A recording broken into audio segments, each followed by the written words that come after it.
नमस्कार, मेरा नाम डॉक्टर मेघना फड़के सुल्तानिया है और मैं बच्चों की डॉक्टर यानी कि पीडियाट्रिशियन हूँ मेट्रो हॉस्पिटल फरीदाबाद से। आज हम बात करेंगे कोविड-2 एंड चिल्ड्रन।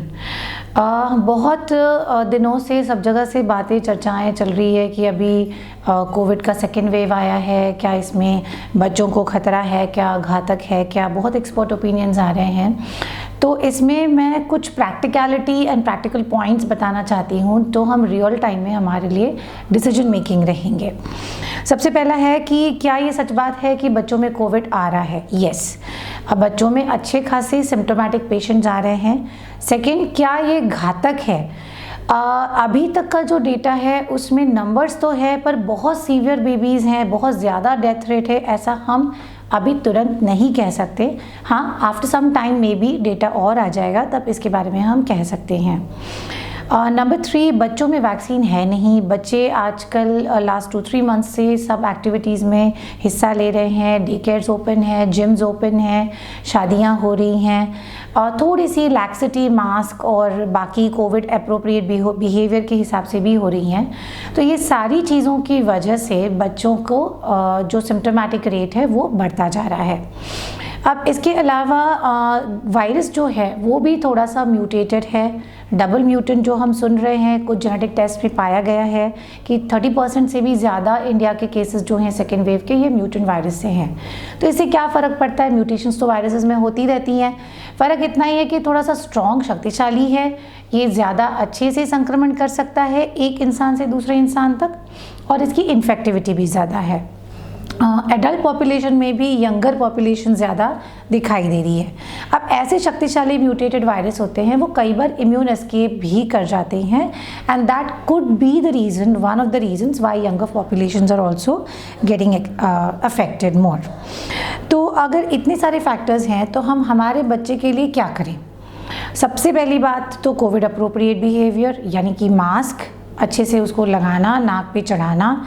2 साल के नीचे के बच्चों के ऊपर तो मास्क है ही नहीं, तो इनको ज़रूरत से ज़्यादा बाहर नहीं निकालना। हर बार में अच्छा बच्चे खेले ही नहीं है, पिछले साल कहीं गए ही नहीं है, बच्चे बोर हो रहे हैं, ऐसे कह के उनको हर तरह पे, हर लेवल पे एक्सपोज करना हमें बिल्कुल कर्टेन करना चाहिए क्योंकि अलार्म बज चुका है।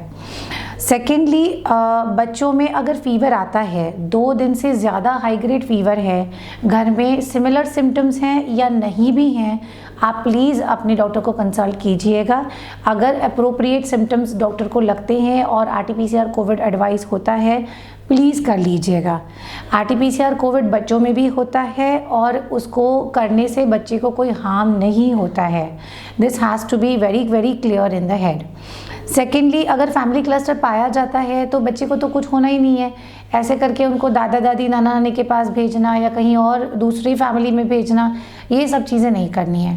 अगर आपके घर में एक भी पेशेंट है तो पेशेंट तो आइसोलेट होगा ही, प्लस बाकी के क्लोज कॉन्टैक्ट्स या क्लोज एक्सपोज्ड कॉन्टैक्ट्स हैं उनके ऊपर मूवमेंट रिस्ट्रिक्शन आना चाहिए और उसको हमें बच्चों को भी कंसिडर करना है।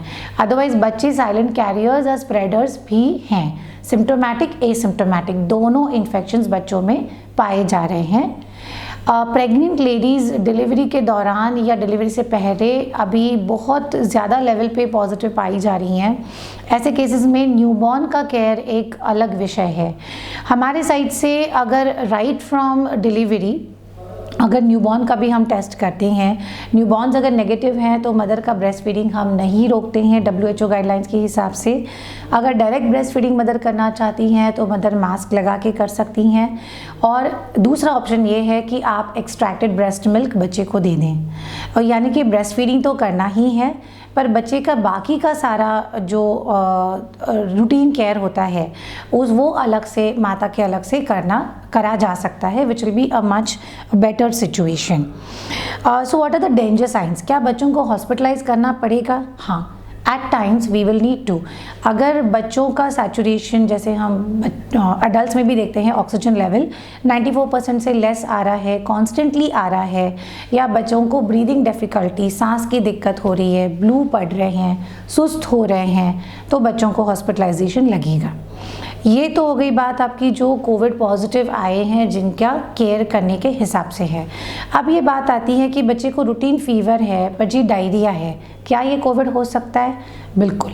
बच्चों की सिम्टम्स इस तरह से हैं और स्पेशली इस तरह का पैंडेमिक होता है तब डायरिया, स्टमक पेन, वॉमिटिंग, बुखार के साथ लो ग्रेड या हाई ग्रेड फीवर के साथ में बदन पे रैशेस आना, इसके अलावा कई बार ऑलमोस्ट 10 से 15 दिन घर में कोविड इन्फेक्शन होने के बाद में बुखार के साथ अजीब से रैशेस और लिम्फ नोड्स या गले की सूजन बनना, साथ में लिवर के या किडनी के टेस्ट थोड़े अजीब आना या प्लेटलेट काउंट कम होना, इस तरह के इन्फ्लेमेटरी सिंड्रोम्स तक बच्चों में वेरिएशन सिम्टम्स का है।